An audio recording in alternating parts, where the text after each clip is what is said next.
நீராரும் கடலொடுத்த நிலமடந்தை கெழிலொழுகும் சீராரும் வதனமென திகழ் பரத கண்டமிதில்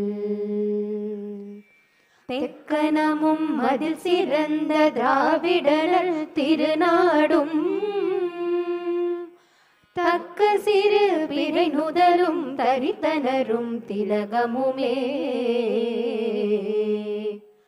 அத்திலக வாசனை போல் அனைத்துலகும் இன்பமுற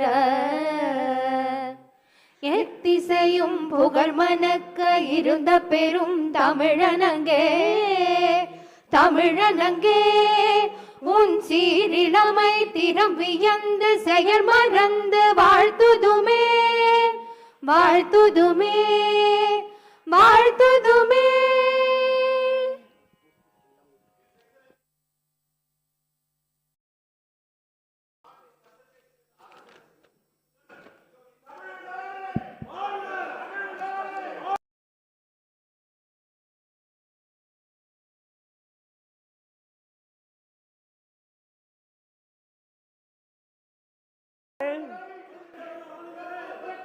மதிப்பிற்குரிய முதல்வர் அவர்களே, மரியாதைக்குரிய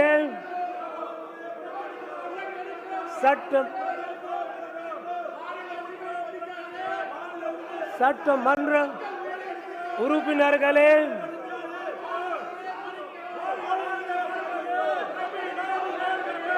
சட்ட பேரவை அலுவலர்களே, ஊடக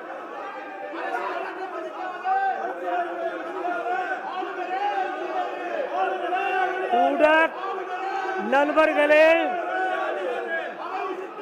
என் இனிய தமிழ சகோதர சகோதரிகளே, அனைவருக்கும் வணக்கம்.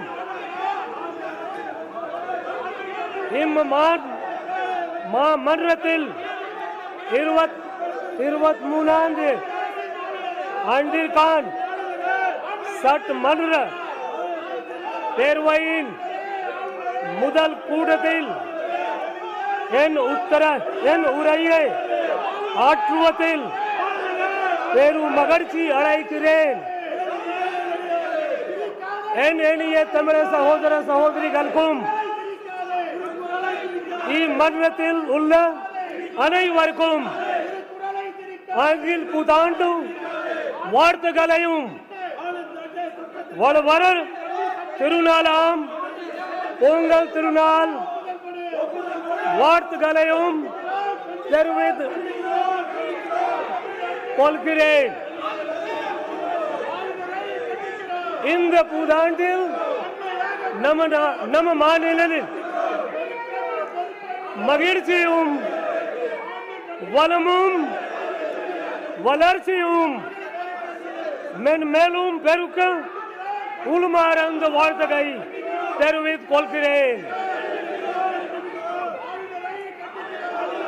வரப்புயர் நீர் உயரும், நீர் உயர் நேல் உயரும், நேல் உயர குழி உயரும், குழி உயர கோல் உயரும், கோல் உயர cone உயர்வான்.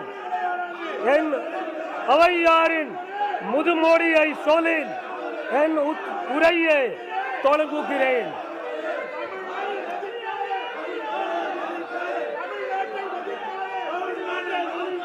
In the past 50 years, Tamil Nadu has grown significantly in multiple sectors to become a pioneering state in the country. During the 1960s, Tamil Nadu was lagging behind in social, economic, educational and health indicators when compared to other bigger states. However, today it stands tall as a leader among all states.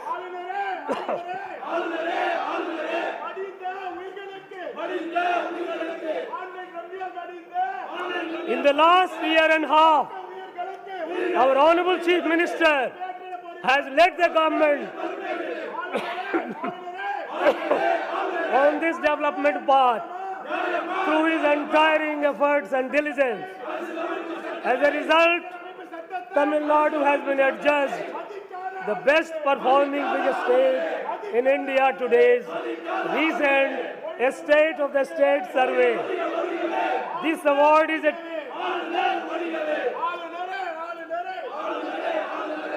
for people of Tamil Nadu to celebrate Pongal in a festive manner.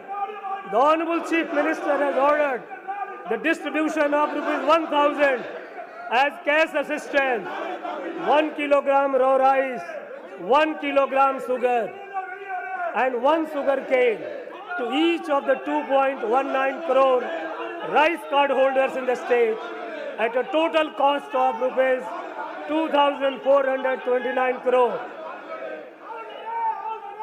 The distribution has been inaugurated by the Honorable Chief Minister.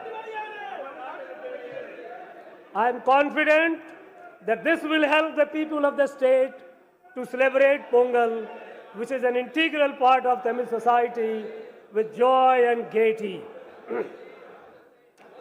This government's deft management of Manda cyclone and northeast monsoon minimized damages in Chennai city to a great extent.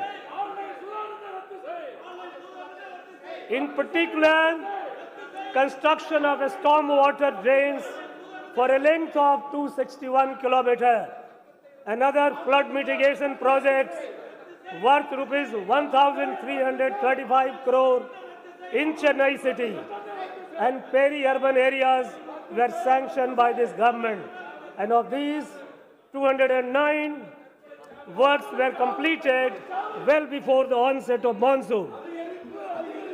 Further, construction of 360 kilometers of high priority drains of Seithikalanjiyam basin was completed on a war footing. As a result, major areas of the core city, which were severely flooded last year, witnessed minimal stagnation during this monsoon. The traffic disruption caused by heavy rains was largely controlled and the city was quickly restored to normalcy. I convey my appreciation to this government for its exemplary and effective management of the Manda cyclone and northeast monsoon rains. This government, which functions on Mutamil Arinar Kalainar's philosophy of though we may fall, Tamil should flourish, is taking all steps to protect the rightful place of Tamil language. This government will continue to urge that all state languages should be accorded the official language status. Several states, including Tamil Nadu, had joined the GST regime, foregoing their fiscal autonomy on the assurance that their revenues will be protected. However, the anticipated revenues were not realized due to the drastic fall in revenue during the COVID pandemic. In such a scenario, the GST compensation regime has come to an end on 30th June 2022. Since the revenues of states are yet to fully recover from the impact of pandemic, this government urges the Government of India to further extend the GST compensation period by at least 2 more years. This government gives utmost importance to the prompt redressal of public grievances, in line with its commitment to providing good governance in the current year under the Mudalvarin Mugavari scheme. Out of 17.70 lakhs petitions received so far, more than 16.28 lakh petitions have been disposed. In order to ensure satisfactory resolution of these petitions, a monitoring unit has been established. In order to provide opportunities to the global Tamil diaspora to learn Tamil language and preserve Tamil culture, the government has established Tamil Parappurai Kadagam. The non-resident Tamils Welfare Board has been set up to act as a bridge between non-resident Tamils and their motherland and to protect their interest. As a part of these initiatives, this government has declared January 12 as Non-Resident Tamils Day, which is being celebrated. January 12 is also the National Youth Day and is the birthday of our great patriotic saint and leader Swami Vivekananda. Due to the economic crisis and resultant food shortage in Sri Lanka, the government of Tamil Nadu extended humanitarian assistance to Sri Lankans and sent rice, milk powder, and life-saving medicines worth rupees 174 crore. The aid extended by the government of Tamil Nadu in these trying times has been widely appreciated. Due to the economic crisis, 216 Sri Lankan Tamils have come to Tamil Nadu and have been accommodated in camps where they are being provided with food, clothing, and basic amenities.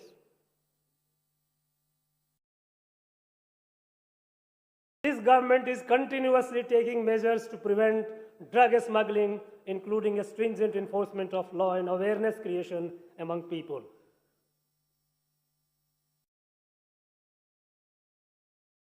To provide people with qualitative and consistent service delivery, this government has embarked an initiative, Nam Pagudi, Nam Nyaya Vilay Kadai, to modernize public distribution shops. So far, 4,455 shops have been given a facelift. As a result of this government's proactive planning and efforts in desilting waterways and canals, coupled with a favorable monsoon, Mettu Dam was opened 19 days ahead of the scheduled time for Kuruvai cultivation. Further, this government has provided Kuruvai package worth rupees 61.12 crore to farmers. As a result, a record 5.28 lakh acres was brought under Kuruvai paddy cultivation in the Kaveri Delta region. And so far, 36.20 lakh acres have been brought under Samba cultivation throughout the state. This government has announced an increase in procurement price of cow and buffalo milk by rupees 3 per litre without affecting the interest of the consumers.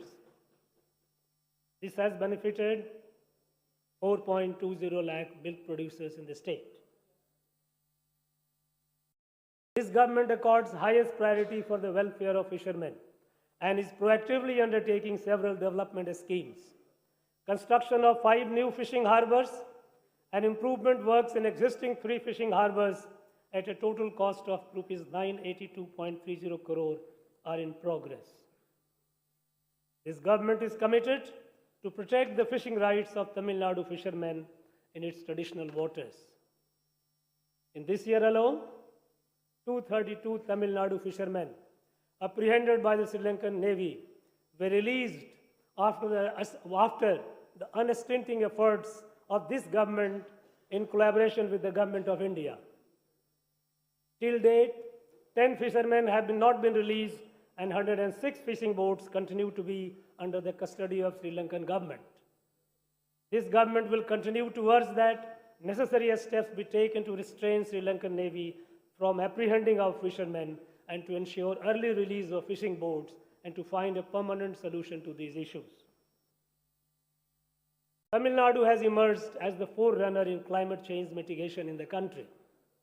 In order to provide suitable policy directives on issues related to climate change, the Tamil Nadu Governing Council on Climate Change has been constituted with international experts under the chairmanship of Honorable Chief Minister. Further, to strengthen the state's efforts to climate change adaptation and mitigation, a climate summit was conducted by this government in Chennai on 8th and 9th December 2022. In a pioneering effort, this government set up a Green Climate Fund with a fund size of rupees 1,000 crore to support large projects to tackle climate change. Not limiting itself to only welfare of human beings, This government upholds the age-old Tamil culture of caring and living in harmony with nature and all living beings. In this regard, this government has notified 2 bird sanctuaries at Kaduveli and Nanyarkulam and an elephant reserve at Agathiyar Malai. In an exemplary initiative, the government has notified India's first ever slender lorry sanctuary in Dindigul and Karur districts and Dugong Conservation Reserve in Park Bay. The government is taking steps to protect the critically endangered state animal Nilgiri Tar and has sanctioned Project Nilgiri Tar at a cost of rupees 25.14 crore. Under the Wetland Mission, Tamil Nadu has successfully obtained accreditation for 13 new Ramsar sites, the highest in the country. This government is committed to strongly asserting its rights on interstate river disputes. While maintaining friendly relations with neighboring states, this government will not permit any act that would be detrimental to the farmers of Tamil Nadu. The government is taking all necessary steps to prevent the construction of Mekadatu Dam. The reservoir level in Mullaperiyar Dam is presently at 142 feet, and the government is taking all efforts to further increase it. This government urges that a water disputes tribunal may be constituted at the earliest as per the orders of the Honorable Supreme Court on the issue of unauthorized diversion of water from Penayar River by Karnataka. With the objective of ensuring water security in the state, this government has been expeditiously implementing 6 large schemes at a total cost of rupees 1,334.10 crore. As a result, 2.59 TMCFT of storage capacity will be added and 6.92 TMCFT of storage will be reclaimed. Due to constant monitoring by this government, the long pending projects Tamirabharani, Karumaniyar, Nambiar, and Athikadavu Avinasi are nearing completion. Tamil Nadu continues to be a top performer in various health indicators in the country. It has substantially reduced the infant mortality rate and maternal mortality ratio and has already achieved the Sustainable Development Goals for the year 2030 in this respect. To address the increasing burden of non-communicable diseases, Makkalai Thedi Marutuvam, a scheme was launched by this government to provide free home-based healthcare services at people's doorsteps. So far, 1.01 crore people have availed services in comfort of their homes under this program. This government had launched a noble scheme, Inuir Kapom, Nammai Kakum, Napatek, a first of its kind initiative in the country to provide free emergency medical care to all during the first 48 hours of an accident occurring in Tamil Nadu. Under this scheme, so far 1.35 lakh accident victims have availed free of cost treatment worth rupees 120.58 crore in 679 hospitals across the state. As a result, countless precious lives have been saved. Recently, few countries have witnessed a spurt in COVID cases due to a new variant of Omicron virus. This government, which successfully handled the second and third waves of COVID in collaboration with the Government of India, has set up adequate health infrastructure in the state and has taken all precautionary measures to tackle future challenges. This government considers that the NEET exam system is highly disadvantageous to poor rural students and infringes on the rights of state governments. A committee headed by Justice A.K. Rajan was constituted to study the issue. Based on the recommendations of the committee, a draft bill to exempt medical students in Tamil Nadu from NEET exam was passed in the Assembly and sent for presidential assent. Since all clarification requested, the bill have been provided this government seeks expeditious approval of the same. To bridge learning losses that occurred due to COVID, this government is implementing one of the largest learning outreach programs, Seithikalanjiyam, a path-breaking initiative in the country. With the help of 2 lakh volunteers, this program has benefited over 34 lakh students of classes 1 to 8. A study conducted by the world-renowned research organization JPAL has observed that Seithikalanjiyam has significantly contributed towards recovery of learning losses of up to 25% in a span of 6 months.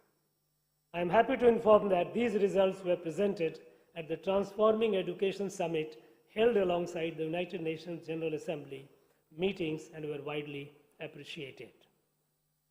To ensure that all primary school children are able to read with comprehension and perform basic arithmetic operations by 2025, this government is implementing the Ennum Edudum program. It is the avowed objective of this government to ensure holistic development of every student through quality education. To achieve this objective, Perasiriyar Anubalagan School Development Scheme has been launched to modernize government schools and upgrade infrastructure over the next 5 years with an allocation of Rs 1,430 crore in the current year. In addition, the Honorable Chief Minister has announced that 7,200 new classrooms will be constructed with an outlay of Rs 1,050 crore. This government has planned to upgrade the 45-year-old Chennai Book Fair to global standards and will organize the Chennai International Book Fair for the first time from 16th to 18th January 2023 with participation from more than 25 countries. The objective of the book fair is to facilitate knowledge and copyright exchange between Tamil publishers and the global publishing industry. To realize Pavinder's dream, when shall we herald the day when the people of 1,000 languages will see the beauty of our mother Tamil and the poems of my Tamil people? The government of Tamil Nadu will provide a special grant to translate acclaimed Tamil literary works into international and other Indian languages. This government is taking steps to provide quality higher education and create a highly qualified and skilled human resource that would fulfill the needs of a fast-growing nation. To encourage girls students to pursue higher education, this government has launched a landmark scheme, Moovalur Ramamirtham Ammayyar Ninnaiva Pudumai Pen Tittam. Under this scheme, Rs 1,000 is provided every month as cash assistance to all girl students pursuing higher education who have studied in government schools from 6th to 12th standard. In the current academic year, 1,28,780 girl students have benefited through this scheme, and this number is expected to cross 2 lakh before the end of this financial year. As a result of this scheme, the enrollment of girl students from government schools and colleges has increased considerably during the current academic year as compared to the previous academic year. To meet the needs of industry, new courses have been introduced in polytechnic colleges. Further, this government has begun women-friendly diploma courses to increase their employment opportunities. Civil and mechanical engineering diploma courses are being imparted in Tamil medium from the current academic year. For the first time in the country, this government has successfully conducted the International Chess Olympiad in Chennai, which was attended by around 1,800 sportspersons and delegates from over 180 nations. The event was inaugurated by the Honorable Prime Minister of India. The meticulous and efficient organization of the event by the government was lauded by one and all. I appreciate the government of Tamil Nadu for having spectacularly conducted this international event in such a short span of time, much to the acclaim and admiration of the world. The Chief Minister's Cup has been announced by the government to promote sporting events across the state. In these competitions, school and college students, differently abled persons, government servants and public in 5 categories comprising both men and women will take part in various sports competitions, including athletics, football, kabaddi, and silambam. These competitions will be held throughout the state. A Global Technology and Innovation Summit, UMASIN, will be held for the first time in Chennai in March 2023. It will bring together tech companies, investors, academia, and policy makers on a single platform, and will provide new vigor and fillip to the technology industry. The Noon Meal Scheme, which was introduced by the Justice Party in 1920 in Chennai Corporation, has been expanded over a period of time and has today become a model for the entire country. It has been instrumental in ensuring enrollment and retention of large number of students in schools. Despite having aspirations to learn, many students are unable to concentrate in studies as they come hungry to schools in the morning without eating breakfast. To address this problem, the Chief Minister's breakfast scheme has been launched, which adds a new dimension to the Noon Meal Scheme. In the first phase, this scheme is being implemented in 1,545 government primary schools, benefiting 1.14 lakh students daily. I firmly believe that this scheme will also be a model for the entire nation, similar to the Noon Meal Scheme. The Honorable Chief Minister has set the goal of a $1 trillion economy by the year 2030, with the objective of bringing living standards of people on par with developed countries and making Tamil Nadu the best state across sectors. As a result of several investment conclaves and global outreach activities undertaken by this government since July 2021, 207 MOUs have been signed with a cumulative investment commitment of Rs 2,23,210 crore and employment opportunities to 3,44,150 persons. It is notable that Tamil Nadu has attracted foreign direct investment worth Rs 28,232 crore during this period. This government has released several sectoral policies such as the Tamil Nadu Life Sciences Promotion Policy, Tamil Nadu Research and Development Policy, Tamil Nadu Footwear and Leather Policy, and Tamil Nadu Aerospace and Defense Industrial Policy in 2022. Further policies to promote ethanol blending, green hydrogen, and e-vehicles will be released shortly. For creating an enabling ecosystem for IT companies to set up in towns other than Chennai, mini tidal parks are being established in 7 locations. Further, the state's 3rd tidal park will be constructed in Madurai at an estimated cost of Rs 600 crores. The state government has begun preparatory works for setting up a greenfield international airport at Parandur in Kanchipuram district. This will help cater to the growing demand of air traffic, improve livelihood of the locals, and further economic development of the state. The MSME sector, which had been severely affected during COVID, has been a remarkable recovery owing to the multi-pronged interventions of the government. There has been an increase in bank credit to MSME by 20% and in the number of loan accounts by over 19% in the first half of this financial year.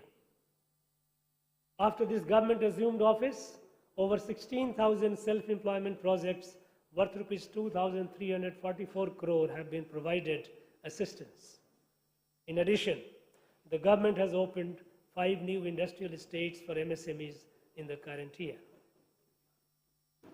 The Tamil Nadu Startup and Innovation Mission has created a conducive ecosystem for startups in the state. The number of registered startups in the state has doubled since May 2021. Further, as a first in the country, a special fund of Rs 30 crore has been sanctioned to support SC/ST startups, and this has ensured inclusivity in the state's startup ecosystem. With a view to upgrade the skills and qualifications of our youth to international standards, this government has launched the Non-Mudalavan initiative. To bridge the gap in academia-industry linkage, students are being offered industry-relevant employability-oriented courses and internship programs. As part of this unique initiative, so far, 3 lakh students from engineering colleges have undergone these courses, and another 4.5 lakh students from arts and science colleges will also be benefited. The scheme aims to ensure that students secure employment commensurate with their educational qualifications and are industry ready by the time they complete their studies. This government is fully committed to deliver all basic amenities, improve infrastructure, and alleviate poverty through livelihood promotion schemes in rural areas. The Anaith Gram Anna Marumalarchi Tittam has been relaunched by this government to ensure equitable and holistic development of all rural habitations.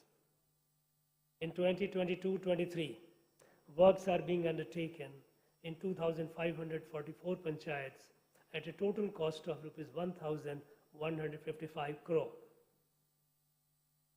This government has undertaken works to renovate Periyar Ninaiva Samatwapurams, which was established by Mutamil Harinar Kalanar within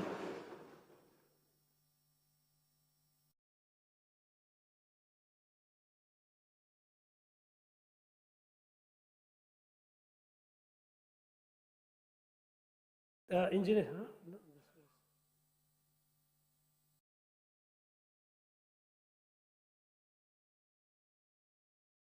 No, with a lofty vision of fostering communities to live together in unity and brotherhood. In the first phase, 149 Samatwapurams have been taken up for renovation at a cost of Rs 190 crore, and the works will be completed shortly. Similarly, to upgrade infrastructural amenities in urban areas, the Honorable Chief Minister had announced in the previous Assembly session that a length of 20,990 kilometers of urban roads will be developed at a cost of Rs 9,588 crore in the next 4 years.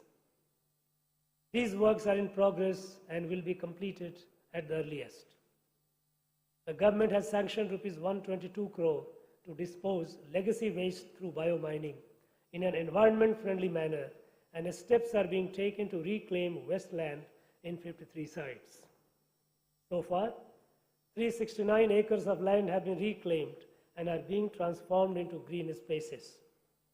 In order to fulfill the drinking water needs of citizens, this government has sanctioned 103 combined water supply schemes at an estimated cost of Rs 15,734 crore under the Jal Jeevan mission.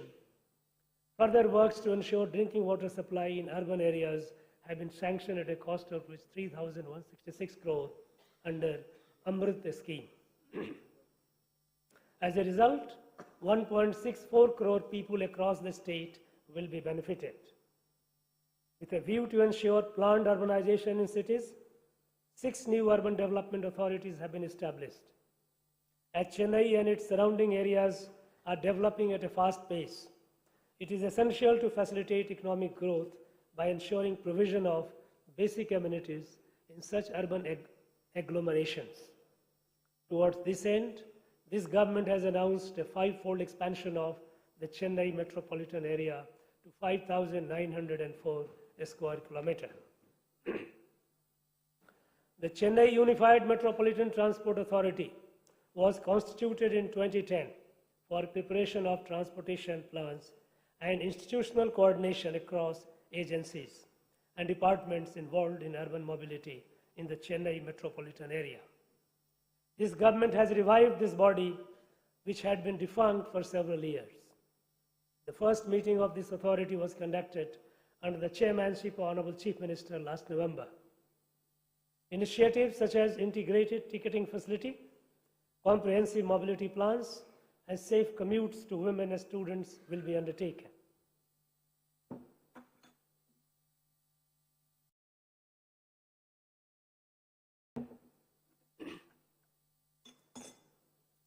This government recognizes the importance of plant growth in surrounding areas of Chennai to ensure sustainability of the city's fast-paced growth. In this regard, Chennai Metropolitan Development Agency is embarking on a pioneering effort to create a new growth cluster through land pooling in Madampakkam, spanning 600 acres. Land will be pooled with the consent of landowners and classified based on their uses to promote plant development, while ensuring that the benefits of development are shared with the landowners. Majority of the landowners have given their willingness to participate in this project, and the works will be completed shortly. In the next phase, a satellite town is proposed to be created near Mamlapuram along East Coast Road, following the same model. The upgradation of ECR as a 4-lane road, coupled with development of this satellite town, will anchor future growth of the Chennai metropolitan area. The government is taking several steps to ensure quality and safe road networks across the state, which are imperative for economic growth. This government has sanctioned 2,263 new works under the Comprehensive Road Infrastructure Development Program at a cost of Rs 5,582 crore.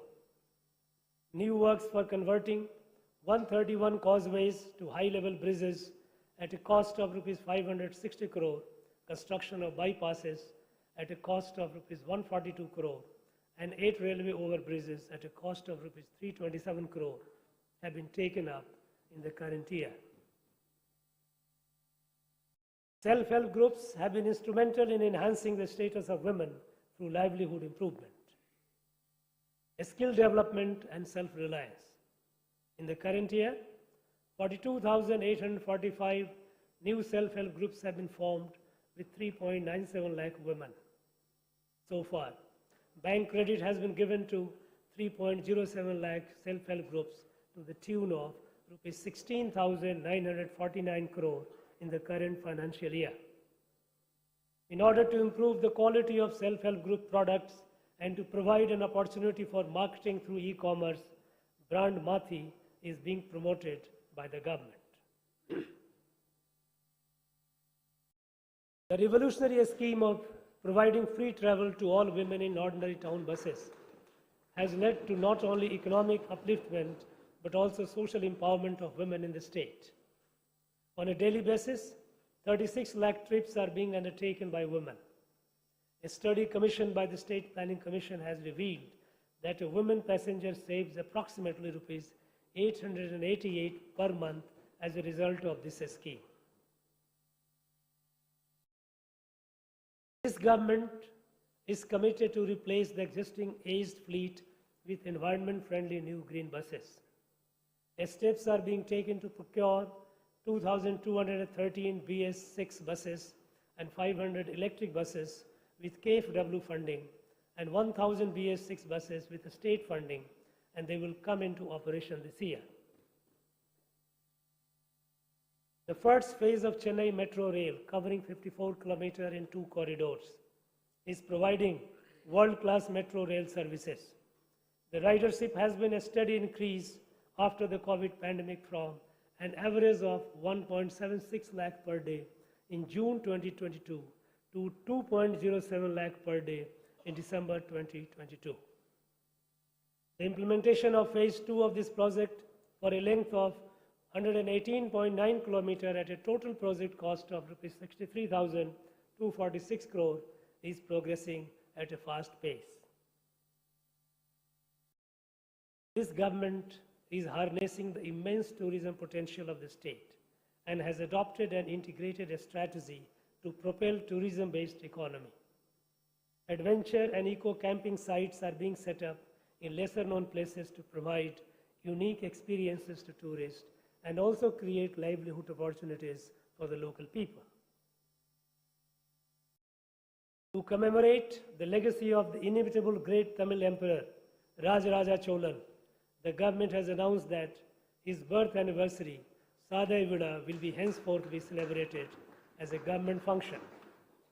Further, the Rajaraja Cholan Mani Mandapam will be renovated and embellished to showcase the glory of the Chola Empire. The Honorable Chief Minister has also announced that the birth anniversary of Adi Tiruvadirai of the mighty Tamil Emperor Rajendra Chola, who reigned over vast swaths of the world, will henceforth be celebrated as a government function. This government has been taking proactive steps to preserve the rich heritage of archaeological and historical monuments in the state. Construction of a new world-class museum to showcase the artifacts found in Kiladi excavations is nearing completion.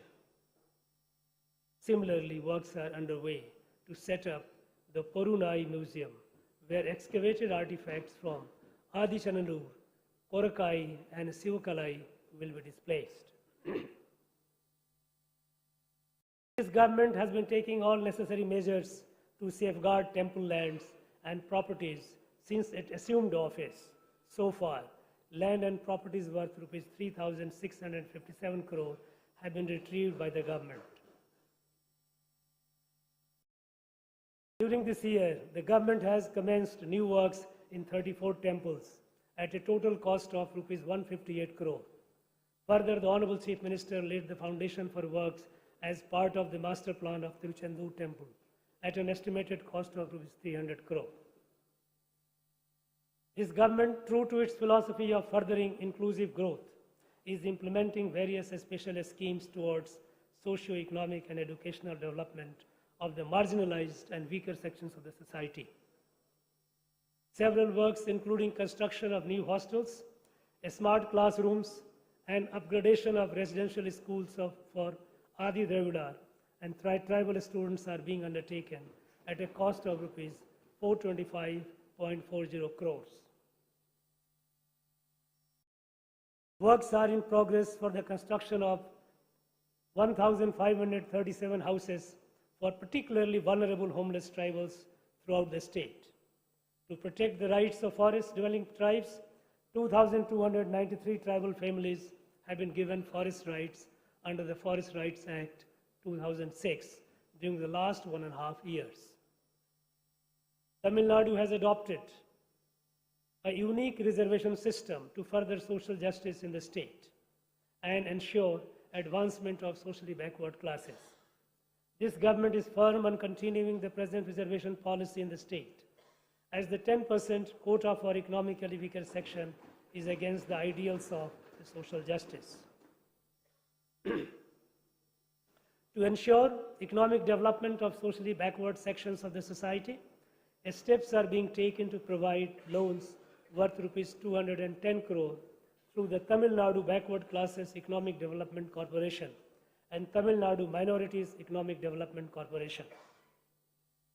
The government is firmly committed to safeguard the rights and interests of minorities in the state. The scheme of providing subsidy to pilgrims undertaking Hajj and Jerusalem pilgrimage will be continued. The upliftment of weaker and marginalized sections of the society is an important objective of this government. The Honorable Chief Minister has ordered that pension for differently abled persons will be enhanced from rupees 1,000 to rupees 1,500 per month, and maintenance allowance from rupees 1,500 to rupees 2,000 for severely affected persons with disabilities. The enhanced amounts are being provided at an annual additional cost of rupees 388 crore, benefiting 6.45 lakhs differently abled persons across the state. This government has announced an increase in dearness allowance from 34% to 38%, effective from 1st of January 2023, keeping in mind the welfare of government employees. This will benefit around 16 lakh government employees, teachers, pensioners, and family pensioners. This will result in an additional expenditure of rupees 2,359 crore per annum. The process of receiving life certificates for pensioners has been digitized and made easier, allowing the pensioners to avail this service from the comfort of their home. Since this government took office in 2021, the state was severely affected by heavy flooding and rains, and normal life was disrupted. Based on the learnings of that disaster, this government has effectively managed the recent cyclone and rains.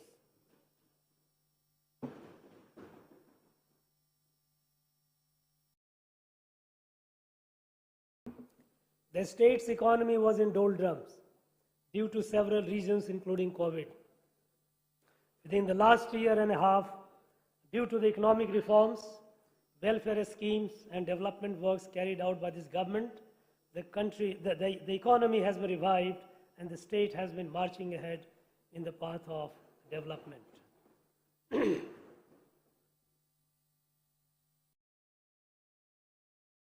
This government is tirelessly striving to achieve the twin objectives of welfare of Tamils and prosperity of Tamil Nadu.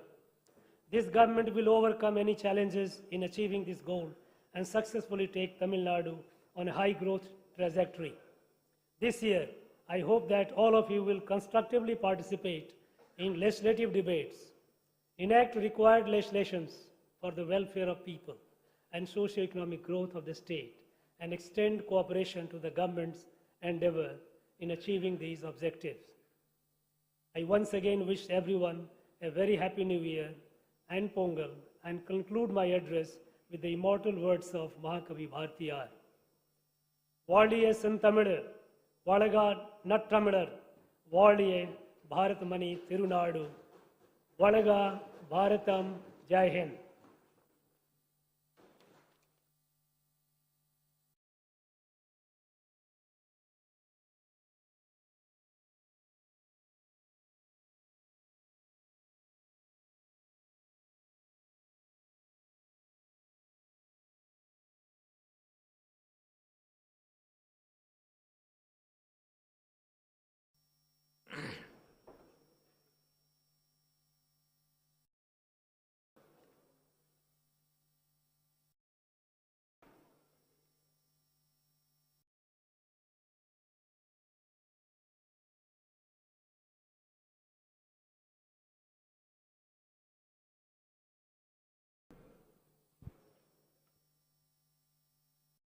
மாண்புமிகு சட்டமன்ற பேரவை உறுப்பினர்களே வணக்கம்.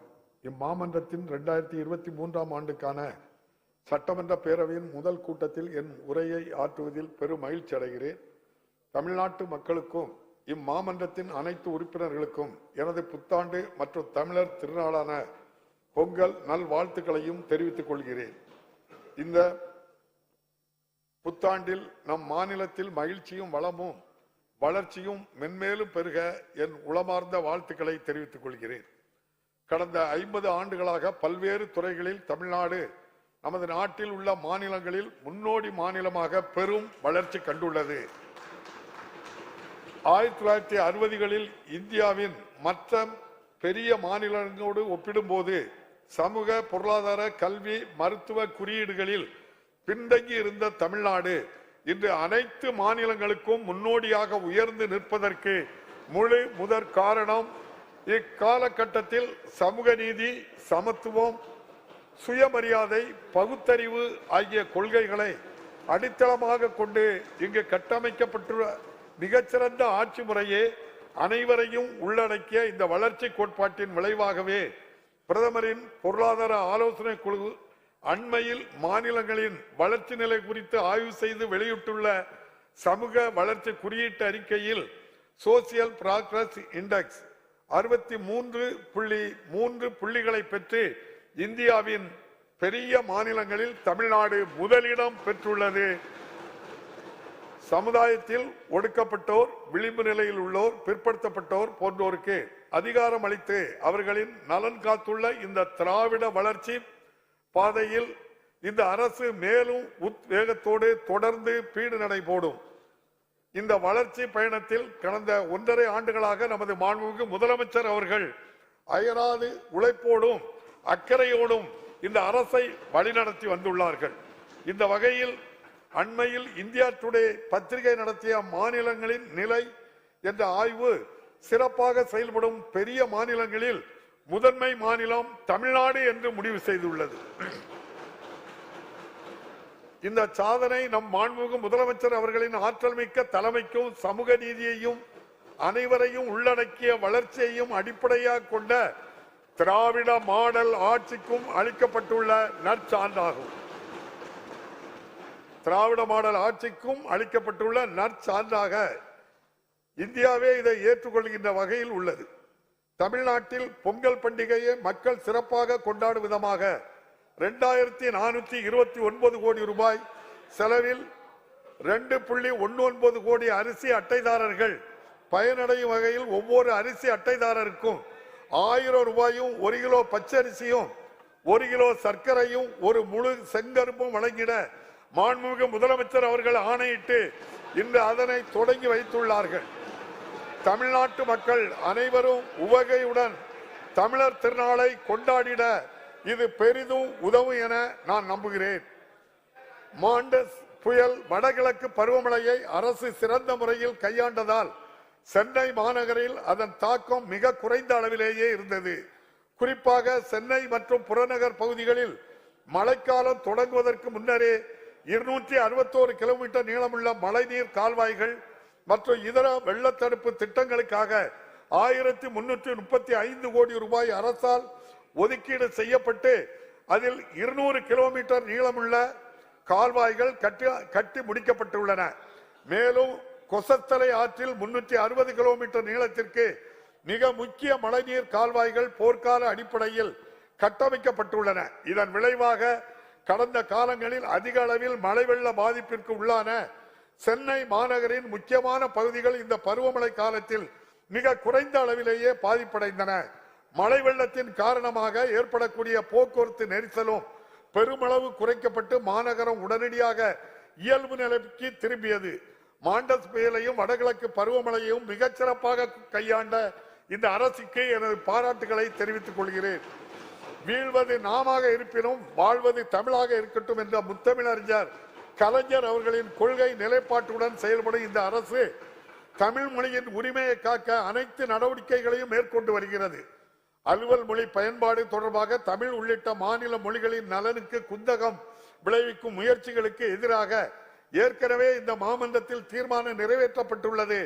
அனைத்து மாநில மொழிகளையும் அலுவல் மொழியாக அறிவிக்க வேண்டும் என்று இந்த அரசு தொடர்ந்து வலியுறுத்தும்.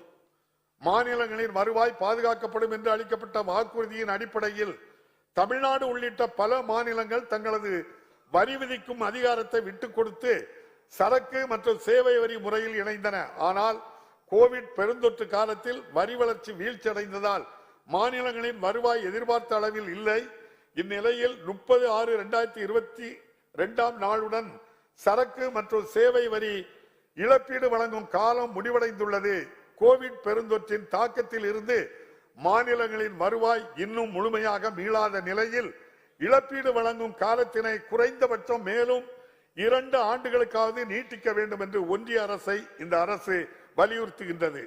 பொதுமக்களின் குறைகளை உடனுக்குடன் தீர்த்து நல்லாட்சியை வழங்கிட இந்த அரசு மிகுந்த முக்கியத்துவம் அளித்து வருகின்றது. நடப்பாண்டில் முதல்வரின் முகவரி திட்டத்தின் கீழ் இதுவரை பெறப்பட்டுள்ள 17,70,000 மனுக்களில் 16,28,000 மேலான மனுக்களுக்கு தீர்வு காணப்பட்டுள்ளது. இந்த மனுக்கள் மீது திருப்திகரமான முறையில் தீர்வுகள் காணப்படுவதை உறுதி செய்திட கண்காணிப்பு பிரிவு ஒன்று அமைக்கப்பட்டுள்ளது. உலகெங்கும் விரவியுள்ள தமிழர்களுக்கு தமிழ் மொழியை கற்பதற்கான வாய்ப்புகளை ஏற்படுத்தவும் தமிழ் பண்பாட்டினை பேணி காக்கவும் தமிழ் பரப்புரை கழகம் உருவாக்கப்பட்டுள்ளது. மேலும் அயலக தமிழர்களுக்கும் தாய் தமிழ்நாட்டிற்கும் ஒரு பாலமாக இயங்குவதற்கும் அவர்களின் நலனை காப்பதற்கும் அயலக தமிழர் நல வாரியம் அமைக்கப்பட்டுள்ளது. இம்முயற்சிகளின் ஒரு பகுதியாக ஆண்டுதோறும் ஜனவரி 12ஆம் நாள் அயலக தமிழர் தினமாக இந்த அரசால் அறிவிக்கப்பட்டு கொண்டாடப்பட்டு வருகிறது.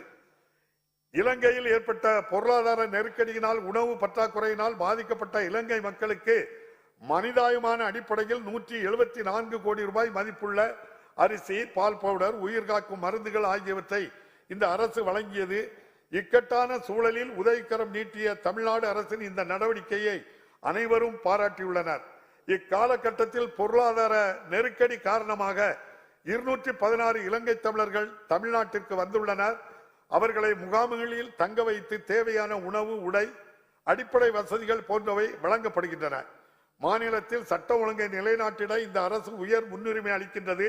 வன்முறையில்லா ஒரு அமைதி பூங்காவாக தமிழ்நாடு தொடர்ந்து திகழ்வதற்கு தேவையான அனைத்து நடவடிக்கைகளையும் இந்த அரசு மேற்கொண்டு வருகிறது. நம் இளைய தலைமுறையின் எதிர்காலத்தின் மீது அக்கறை கொண்டு போதைப் பொருட்களின் விநியோகத்தையும் பயன்பாட்டையும் இரும்பு கரம் கொண்டு ஒடுக்க மாண்புமிகு முதலமைச்சர் அவர்கள் உறுதியாக உள்ளார். போதைப் பொருட்களின் கடத்தல் தடுப்பு சட்டங்களை தீவிரமாக அமுல்படுத்துவதில் மக்களிடையே விழிப்புணர்வை ஏற்படுத்தல் போன்ற நடவடிக்கைகளை இந்த அரசு தொடர்ந்து மேற்கொண்டு வருகின்றது. மக்களுக்கு சீராகவும் சிறப்பாகவும் சேவைகளை வழங்கும் எழில் கூடங்களாக பொது விநியோக கடைகளை மாற்றி அமைத்திட இந்த அரசு நம்ம பகுதி நம்ம நியாய கடை என்ற புதிய முயற்சியை தொடங்கியுள்ளது. இத்திட்டத்தின் கீழ் இதுவரை 4455 பொது விநியோக கடைகள் மேம்படுத்தப்பட்டுள்ளன. நீர்நிலைகளையும் கால்வாய்களையும் முன்கூட்டியே திட்டமிட்டு தூர்வாருவதில் முனைப்பான முயற்சிகளை இந்த அரசு மேற்கொண்டதாலும் நல்ல பருவமழை பெய்ததாலும் குறுவை சாகுபடிக்கு மேட்டூர் அணை உரிய காலத்திற்கு 19 நாட்கள் முன்னதாகவே திறக்கப்பட்டது. மேலும் உழவர்களுக்கு 61 கோடியே 12 லட்சம் மதிப்பிலான குறுவை தொகுப்பை இந்த அரசு வழங்கியுள்ளது. இவை காரணமாக காவிரி டெல்டா பகுதியில் 5,28,000 ஏக்கர் பரப்பில் குறுவை நெல் சாகுபடி செய்து வரலாற்று சாதனை படைக்கப்பட்டதோடு மாநிலத்தில் சம்பா சாகுபடி இதுவரை 36,20,000 ஏக்கர் பரப்பில் மேற்கொள்ளப்பட்டுள்ளது. நுகர்வோர் பாதிக்கப்படாத வகையில் பசும்பால், எருமைப்பால் ஆகியவற்றின் கொள்முதல் விலையை லிட்டருக்கு 3 ரூபாய் உயர்த்தி அரசு அறிவித்துள்ளது.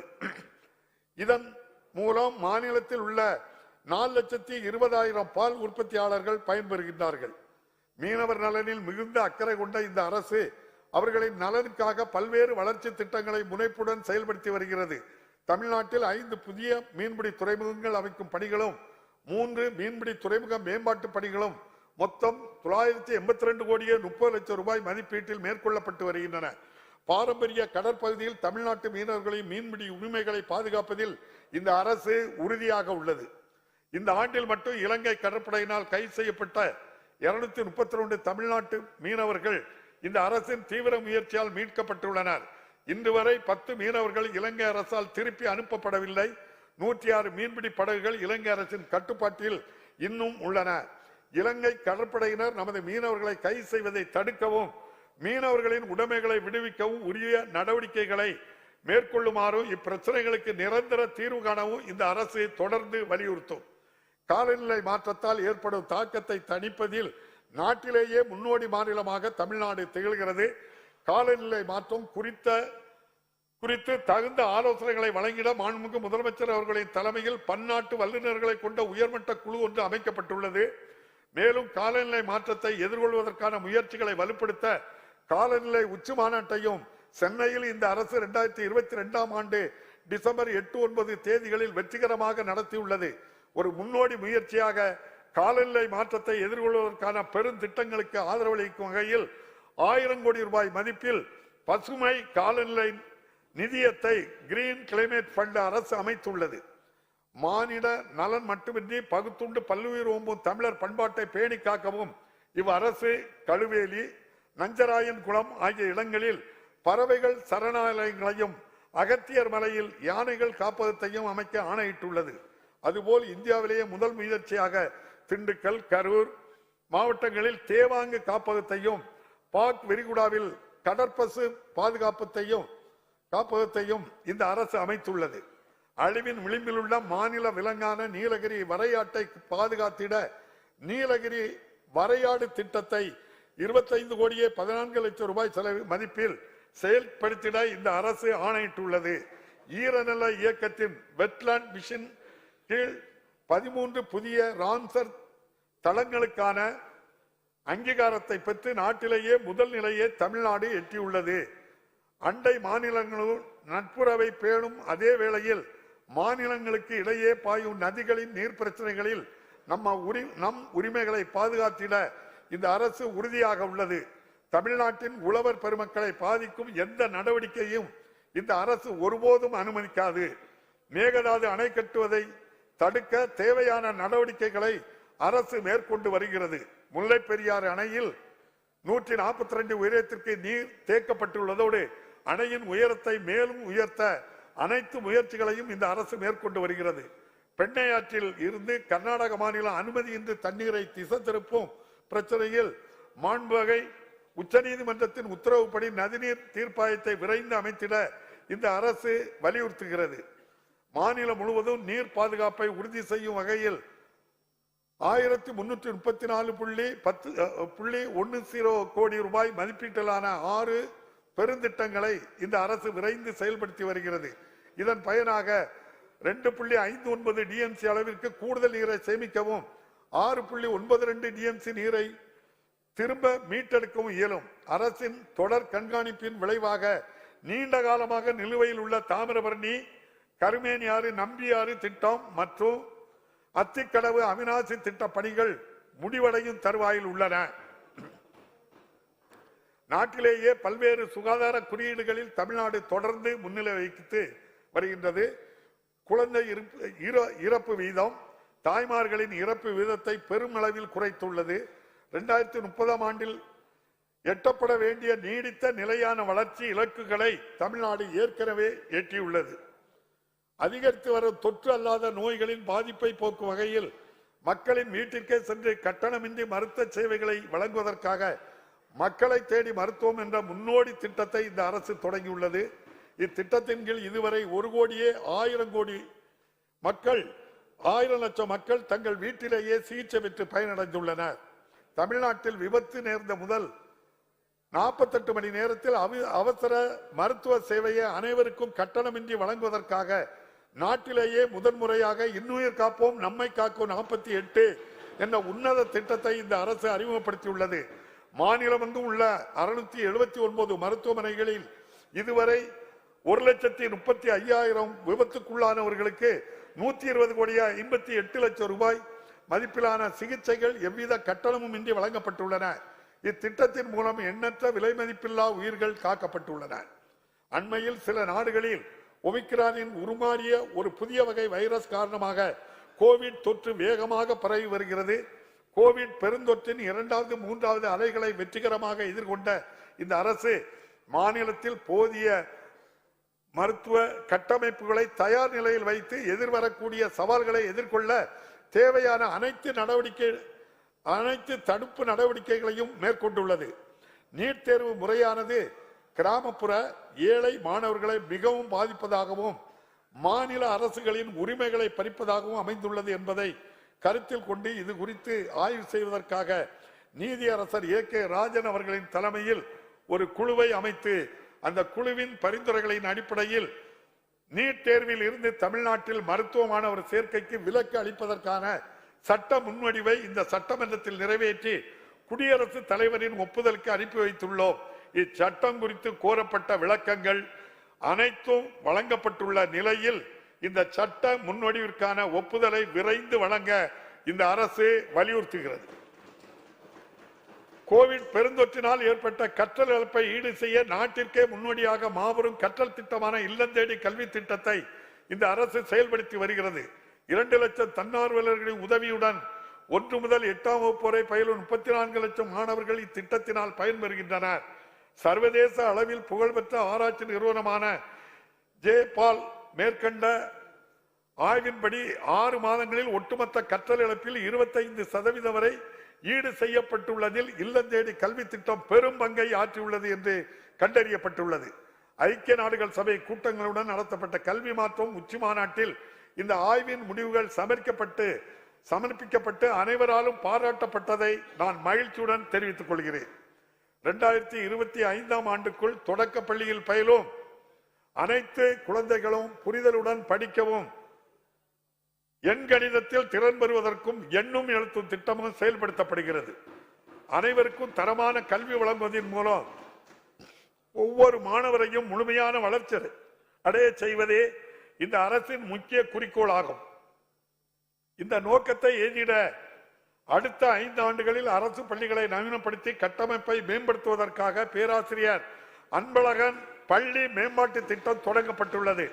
நடப்பாண்டில் இத்திட்டத்திற்கு 1430 கோடி ரூபாய் ஒதுக்கீடு செய்யப்பட்டுள்ளது. மேலும் 7200 புதிய வகுப்பறைகள், 1050 கோடி ரூபாய் செலவில் கட்டப்படும் என்று மாண்புமிகு முதலமைச்சர் அவர்கள் அறிவித்துள்ளார்கள்.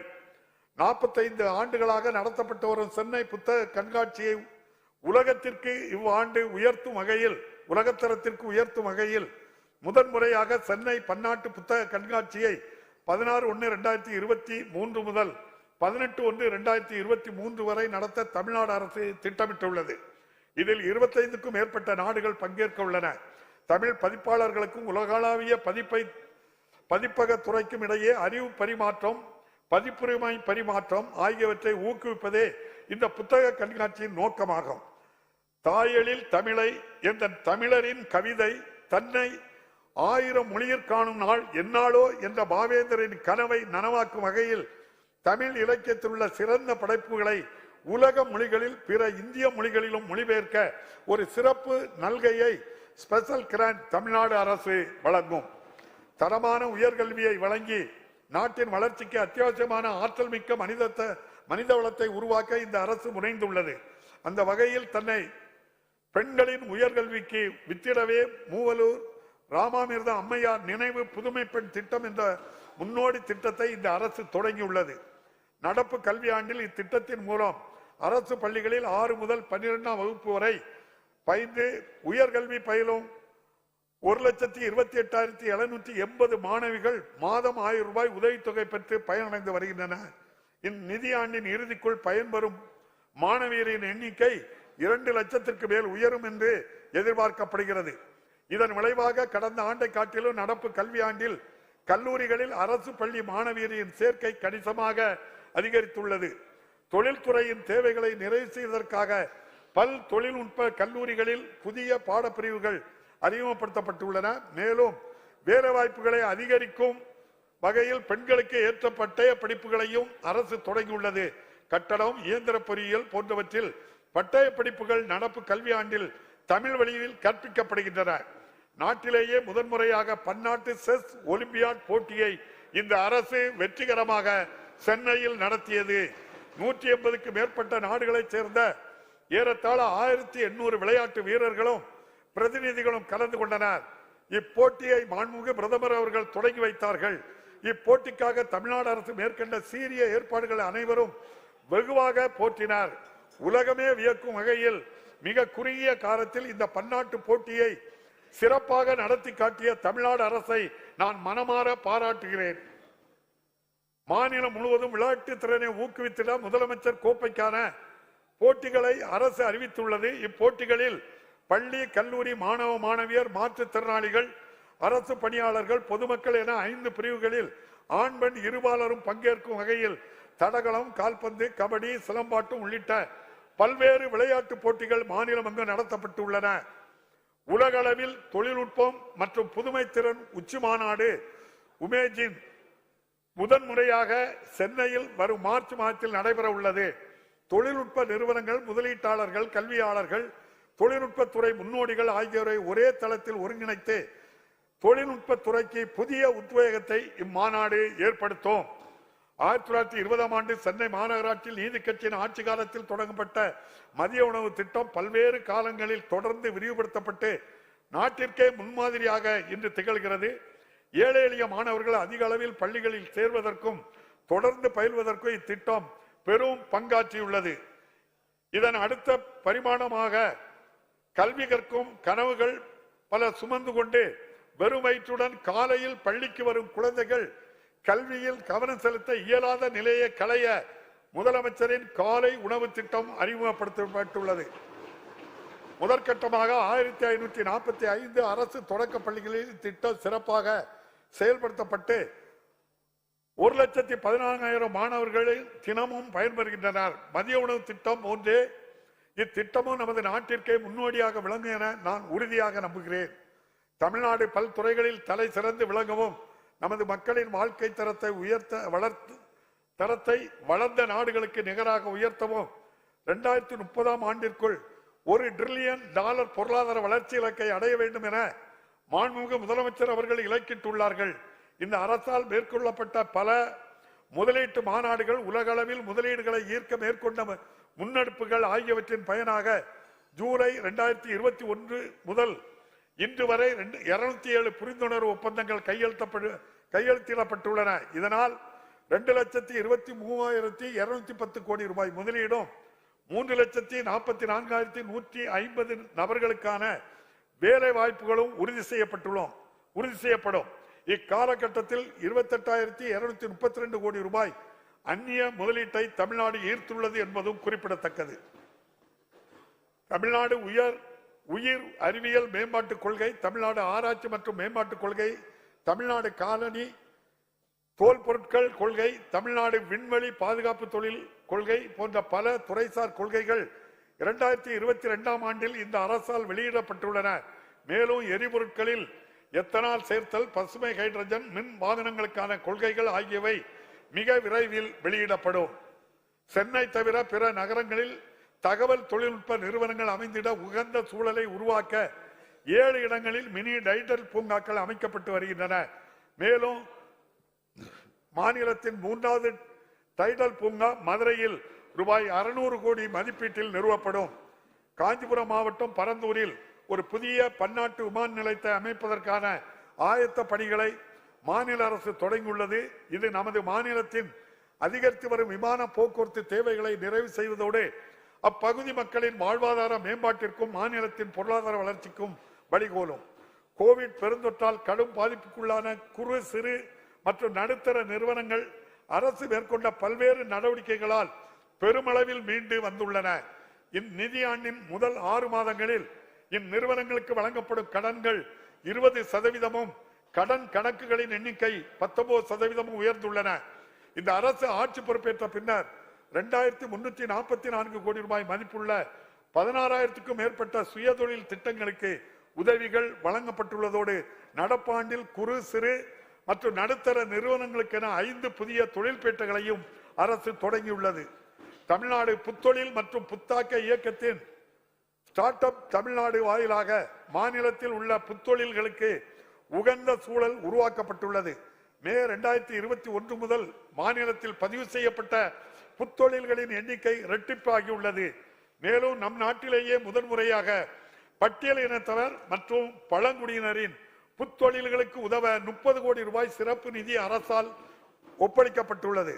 இதனால் அனைவரையும் உள்ளடக்கிய புத்தொழில் சூழல் மாநிலத்தில் உறுதி செய்யப்பட்டுள்ளது.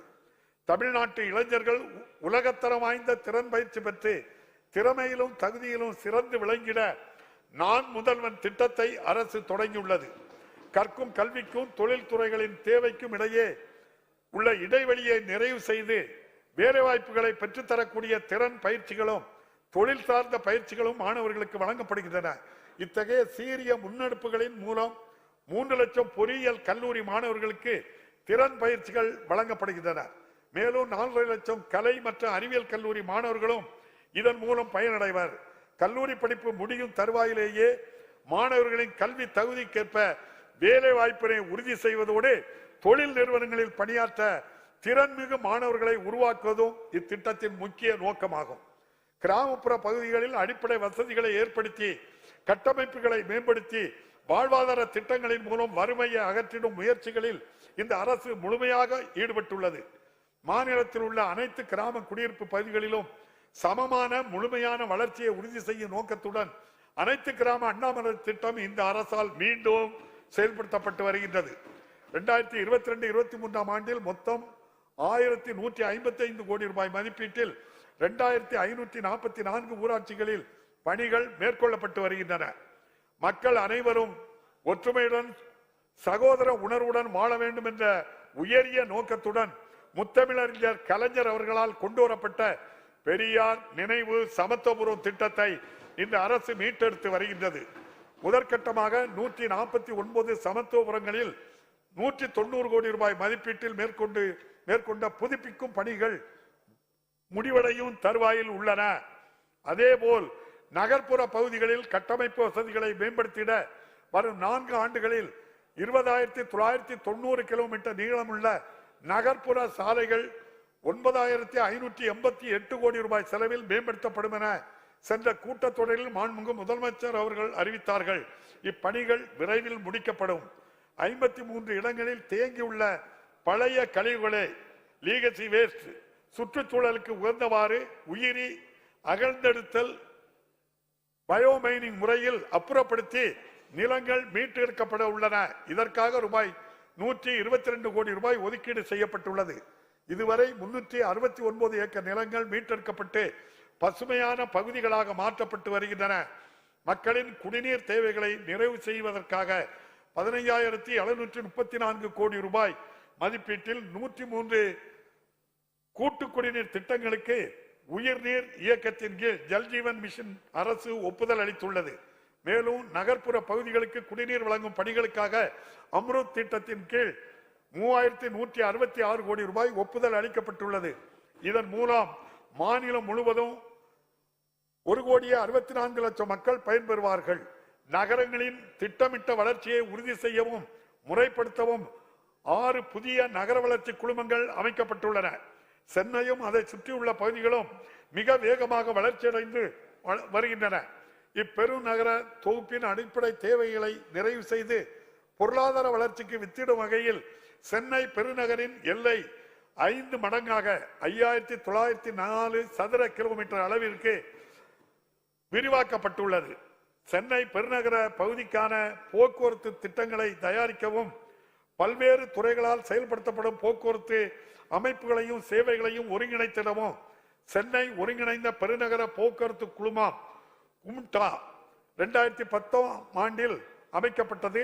பல ஆண்டுகளாக செயல்படாமல் இருந்த இக்குழுமத்திற்கு இந்த அரசு புத்துயிர் அளித்துள்ளது. கடந்த நவம்பர் மாதத்தில் இக்குழுமத்தின் முதல் கூட்டம் மாண்புமிகு முதலமைச்சர் அவர்களின் தலைமையில் நடைபெற்றது. ஒருங்கிணைந்த பயணச்சீட்டு முறை, பல்வேறு போக்குவரத்து திட்டம், பெண்களுக்கும் மாணவர்களுக்கும் பாதுகாப்பான பயணத்தை உறுதி செய்தல் ஆகியவை மேற்கொள்ளப்படும்.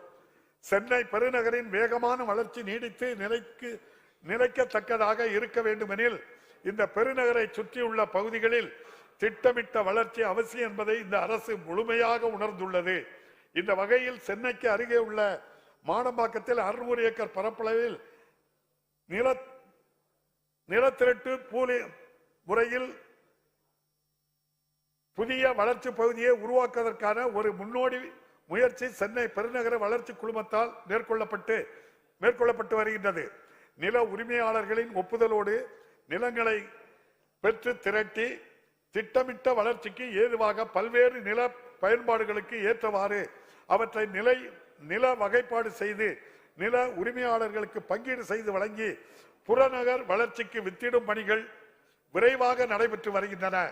பெரும்பாலான நில உரிமையாளர்கள் மனம் வந்து ஒப்புதல் அளித்துள்ள இப்பணிகள் விரைவில் நிறைவேறும். இதன் அடுத்த கட்டமாக இதே நிலத்திரட்டு முறையை பின்பற்றி கிழக்கு கடற்கரை சாலையை ஒட்டி மாமல்லபுரம் அருகே புதிய துணை நகரம் ஒன்று அமைக்கப்படும். இச்சாலையும் 4 வழி சாலையாக தரம் உயர்த்தப்படுவதால் சென்னை பெருநகர பகுதியின் அடுத்த கட்ட வளர்ச்சிக்கு அச்சாணியாக இத்திட்டம் விளங்கும்.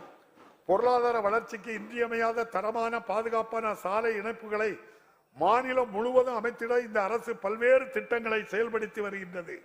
ஒருங்கிணைந்த சாலை மேம்பாட்டு திட்டத்தின் கீழ் 5,582 கோடி ரூபாய் மதிப்பீட்டில் 2,263 புதிய பணிகளை மேற்கொள்ள அரசு ஒப்புதல் வழங்கியுள்ளது.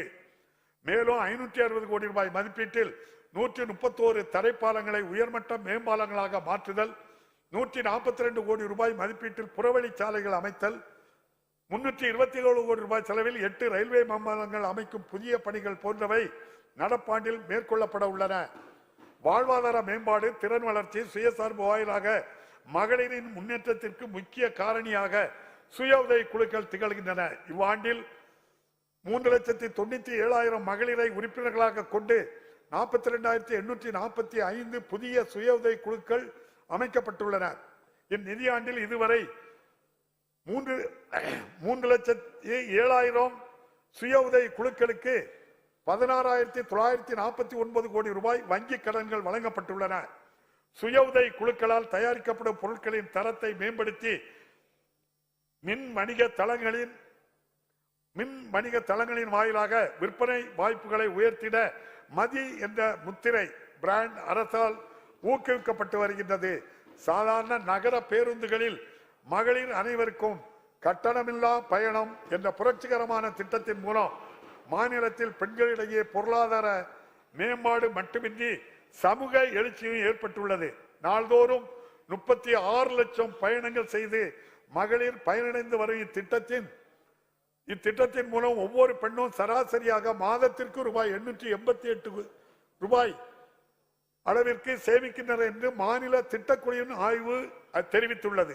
தற்போதுள்ள பழைய பேருந்துகளை மாற்றி சுற்றுச்சூழலுக்கு உகந்த புதிய பசுமை பேருந்துகளை அறிமுகப்படுத்த அரசு உறுதி பூண்டுள்ளது. 2213 BS6 பேருந்துகள் மற்றும் 500 மின்சார பேருந்துகள் KFW நிதியிலும் 1000 BS6 பேருந்துகள் மாநில அரசு நிதியுதவியிலும் கொள்முதல் செய்யப்பட்டு இவ்வாண்டு பயன்பாட்டிற்கு கொண்டு வரப்படும். சென்னை மெட்ரோ ரயில் திட்டத்தின் முதற்கட்டத்தில் அமைக்கப்பட்ட 54 கிலோமீட்டர் நீளமுள்ள 2 வழித்தடங்களில் உலகத்தரம் வாய்ந்த சேவைகள் வழங்கப்பட்டு வருகின்றன. கோவிட் பெருந்தொற்றிற்கு பின் நாள்தோறும் பயணிக்கும் நபர்களின் எண்ணிக்கை தொடர்ந்து அதிகரித்து வருகிறது. 2022ஆம் ஆண்டில் ஜூன் மாதத்தில் நாள் ஒன்றுக்கு 1,76,000 பயணிகள் என்று இருந்த எண்ணிக்கை டிசம்பர் மாதத்தில் 2,07,000 ஆக உயர்ந்துள்ளது. 2,07,000 உயர்ந்துள்ளது. 63,246 கோடி ரூபாய் மதிப்பில் 118.9 கிலோமீட்டர் நீளமுள்ள சென்னை மெட்ரோ ரயிலின் 2ஆம் கட்ட பணிகள் துரிதமாக செயல்படுத்தப்பட்டு வருகின்றன. மாநிலத்தில் குவிந்து கிடக்கும் சுற்றுலா வளர்ச்சிக்கான வாய்ப்புகளை பயன்படுத்தி சுற்றுலா சார்ந்த பொருளாதாரத்தை மேம்படுத்துவதற்கு ஒரு ஒருங்கிணைந்த அணுகுமுறையை அரசு பின்பற்றுகிறது. சுற்றுலா பயணிகளுக்கு தனித்துவமான அனுபவங்களை ஏற்படுத்தவும் உள்ளூர் மக்களுக்கு வாழ்வாதார வாய்ப்புகளை உருவாக்குவதற்கும் அதிகம் அறியப்படாத சுற்றுலா தலங்களில் சாகச சுற்றுலா சுற்றுச்சூழல் சுற்றுலா மையங்கள் அமைக்கப்பட்டு வருகின்றன. ஒப்பாரும் இக்காரும் இல்லா தமிழ் மாமன்னர் ராசராச சோழனின் அரும் பெருமைகளை போற்றும் நோக்குடன் அவரது பிறந்த நாளான சதய விழா இனி அரசு விழாவாக கொண்டாடப்படும் என அரசு அறிவித்துள்ளது. மேலும் சோழ பேரரசின் புகழை காட்சிப்படுத்தும் வகையில் ராசராச சோழனின் மணிமண்டபம் புதுப்பிக்கப்பட்டு மெருகேற்றப்படும் எனவும் உலகாண்ட தமிழ் மாமன்னர் ராசேந்திர சோழரின் பிறந்த நாளான ஆடி திருவாதிரை இனி அரசு விழாவாக கொண்டாடப்படும் எனவும் மாண்புமிகு முதலமைச்சர் அவர்கள் அறிவித்துள்ளார்கள். மாநிலத்தில் உள்ள தொல்பொருள் மற்றும் வரலாற்று நினைவு சின்னங்கள் செழுமையான மரபினை பாதுகாப்பதற்கான தீவிர நடவடிக்கைகள் அரசால் மேற்கொள்ளப்பட்டு வருகின்றன. கீழடி அகழ்வாயில் கிடைத்த தொல்பொருட்களை காட்சிப்படுத்துவதற்காக அமைக்கப்படும் உலக தரம் வாய்ந்த அருங்காட்சியகத்தின் கட்டுமான பணிகள் நிறைவடையும் தருவாயில் உள்ளன. இதுபோன்ற ஆதிச்சநல்லூர், கொற்கை, சிவகலை ஆகிய பகுதிகளில் அகழ்ந்தெடுக்கப்பட்ட தொல்பொருட்களை காட்சிப்படுத்துவதற்கான பொருணை அருங்காட்சியகம் அமைக்கும் பணிகளும் நடைபெற்று வருகின்றன. இந்த அரசு ஆட்சி பொறுப்பேற்றதிலிருந்து கோவில் நிலையங்களையும் உடைமைகளையும் பாதுகாப்பதற்கு தேவையான அனைத்து நடவடிக்கைகளையும் எடுத்து வருகின்றது. இதுவரையில் 3657 கோடி ரூபாய் மதிப்புள்ள நிலங்களும் சொத்துக்களும் மீட்டெடுக்கப்பட்டுள்ளன. மகத்தான இப்பணிகளுக்காக தமிழ்நாடு அரசிற்கு என் மனமார்ந்த பாராட்டுகளை தெரிவித்துக் கொள்கிறேன். இந்த ஆண்டு 158 கோடி ரூபாய் மதிப்பீட்டில் 34 கோயில்களின் புதிய கட்டுமான பணிகளை அரசு தொடங்கியுள்ளது.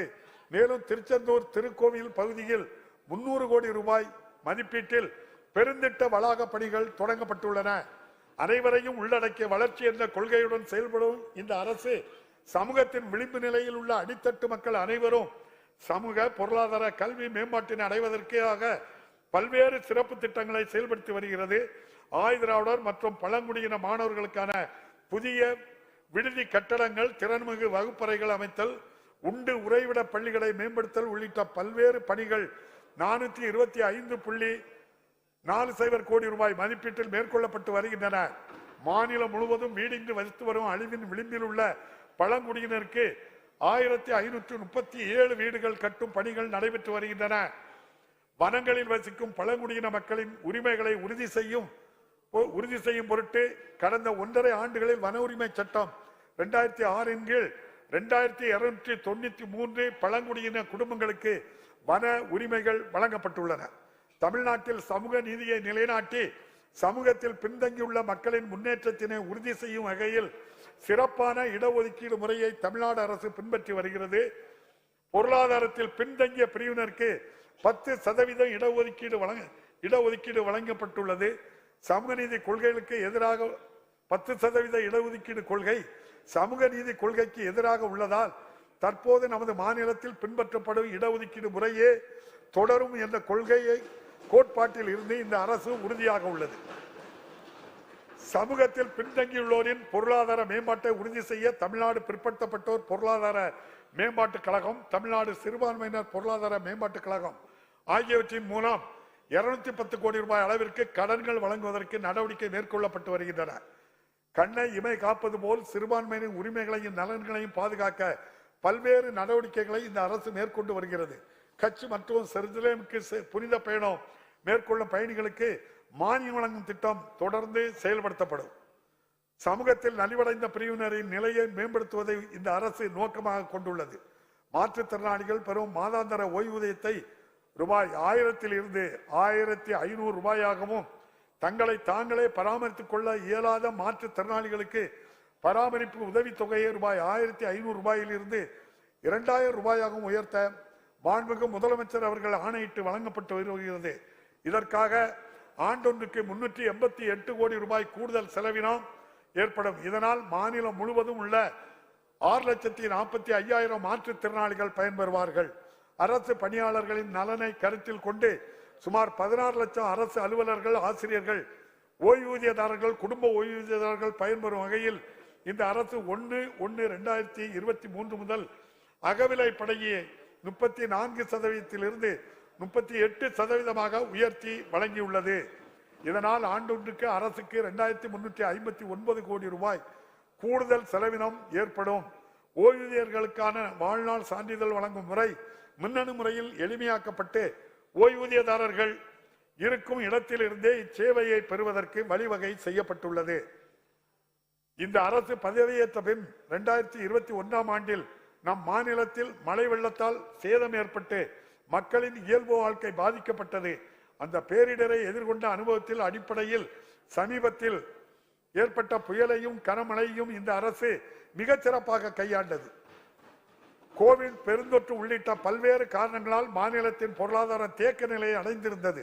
கடந்த 1.5 ஆண்டுகளில் இந்த அரசு மேற்கொண்ட பொருளாதார சீர்திருத்தங்களாலும் நல திட்டங்களாலும் வளர்ச்சி பணிகளாலும் இந்நிலை மாறி தற்போது தமிழ்நாடு வளர்ச்சி பாதையில் முன்னேறி செல்கிறது. சட்டம் ஒழுங்கை சிறப்பாக நிலைநாட்டுவதால் தமிழ்நாடு தொடர்ந்து அமைதி பூங்காவையாக திகழ்கிறது.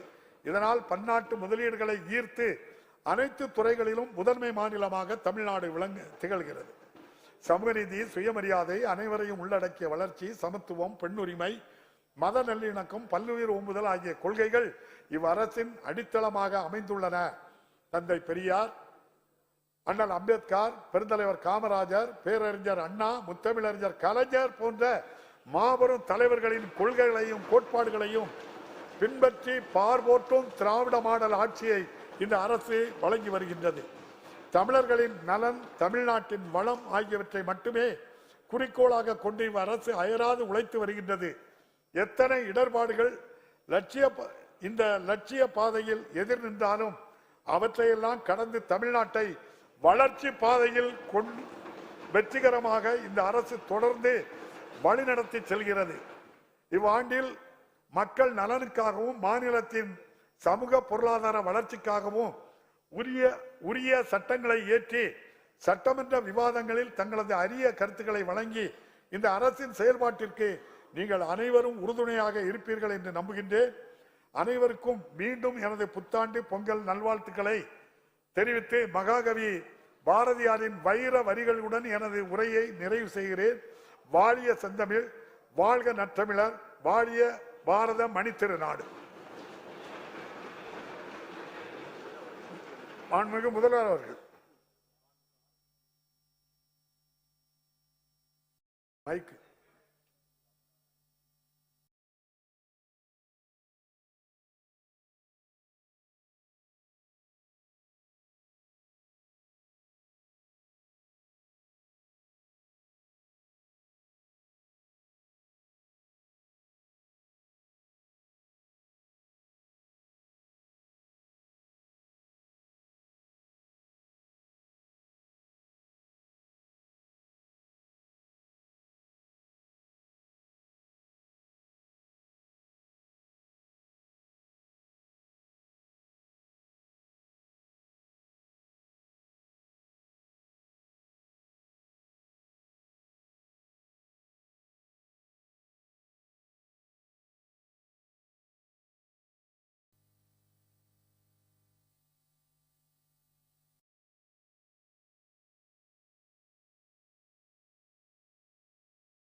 जनगण मन अधिनायक जय हे भारत भाग्य विधाता पंजाब सिंधु गुजरात मराठा द्राविड उत्कल बंगा विंध्य हिमाचल यमुना गंगा उच्चल जलधि तरंगा तव शुभ नामे जाहे तव शुभ आशीष माहे गागे तव जय गाथा जन गण मंगलदायक जय हे भारत भाग्य विधाता जय हे जय हे जय हे जय जय जय जय हे।